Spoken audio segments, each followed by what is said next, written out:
গত কয়েকদিন আগেই দেখিয়েছিলাম আরামবাগের একটি ওয়ার্ডে মানুষের জল যন্ত্রণা। এই শীতকাল, বৃষ্টি নেই, কিছু নেই, সেখানে জল যন্ত্রণা, কারণ নিকাশির সমস্যা। আর আজকে 2 নম্বর ওয়ার্ডে দেখাবো এই রকম অবস্থা। দেখুন, 2 নম্বর ওয়ার্ডে আরামবাগে জলের লাইনের পাইপ ফেটে এই রকম বিপত্তি। স্থানীয়রা, তারা তো আর আনন্দে থাকবেন না, তারা কি বলছেন দেখুন। এই রাস্তাটা দীর্ঘদিন ধরে কন্ট্রাক্টররা কাজ করছে, কন্ট্রাক্টররা কাজ শেষ করে উঠতে পারছে না। 2-3 দিন আগে থেকে পৌরসভার যে জলের মেন লাইন, সেই লাইন ফেটে গিয়ে পুরো রাস্তা জলমগ্ন হয়ে গেছে। জলমগ্ন হয়ে পাড়ার ভেতরেও জল ঢুকছে।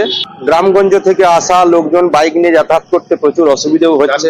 ইভেন এখানকার যে ঘরবাড়ি আছে আশপাশে, তাদের যে পানীয় জল ট্যাপ লাইন, সেই লাইনেরও জল অফ অলরেডি হয়ে গেছে। অসুবিধা মানে এতটাই অসুবিধা হচ্ছে যে মানে গর্তগুলো কোথায় কি আছে বুঝতেই পারা যাচ্ছে না। মানে একটা হচ্ছে আমাদের গাড়ি চালাতে অসুবিধা, প্লাস 3 চাকার গাড়িতে প্যাসেঞ্জার থাকা, মানে একটা প্যাসেঞ্জার রিস্ক, প্লাস হচ্ছে দ্বিতীয়ত আমাদের গাড়ির রিস্ক। মানুষ যাতায়াত করতে পারছে না, গাড়ি গেলে মানুষ আর চলতে পারছে না ওইখান দিয়ে।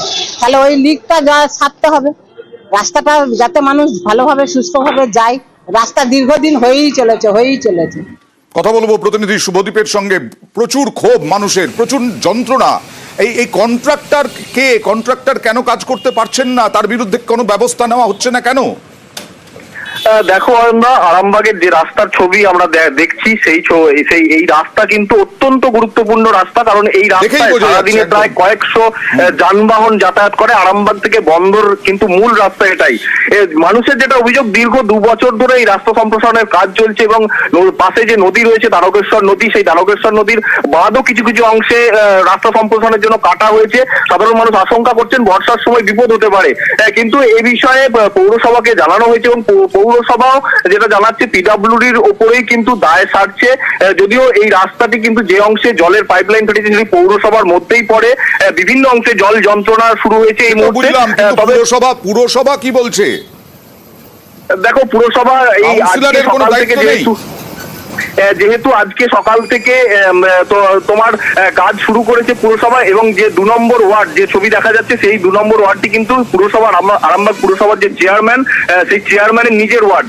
এবং তার আমরা বক্তব্য নিতে যাই, তিনি যেটা পরিষ্কার জানাচ্ছেন যে পিডব্লিউডি কে আমরাও জানিয়েছি, জেলার মিটিং এ আমরাও জানিয়েছি, কিন্তু রাস্তা সম্প্রসারণ এখনো শেষ হচ্ছে না।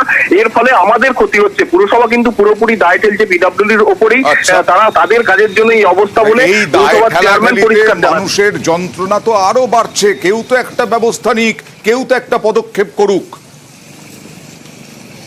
বর্তমান যিনি চেয়ারম্যান, তার ছেলের বিয়েতে তিনি ব্যস্ত হয়ে গেছেন। এখন সমাজের কথা ভুলে গেছে, কারণ ছেলের বিয়ের জন্য সেই রাস্তা পাকাপোক্ত করা হচ্ছে, নতুন করে পিচ করা হচ্ছে এবং পুকুর পাড় পৌরসভার ট্যাক্সের টাকা দিয়ে গার্ডওয়াল বানিয়ে দিচ্ছে। আর সমাজ এবং এমন পরিস্থিতি হয়ে গেছে এবং রাস্তাঘাট যাওয়া যাচ্ছে না। তার ছেলের বিয়ে সামালবে না সমাজ, তিনি হতে তার পৌরসভার চেয়ারম্যান ছেড়ে দিক পদ, অন্যজন দায়িত্ব নিক। পিডব্লিউডি দীর্ঘদিন ধরে এই রাস্তার কাজ করছে।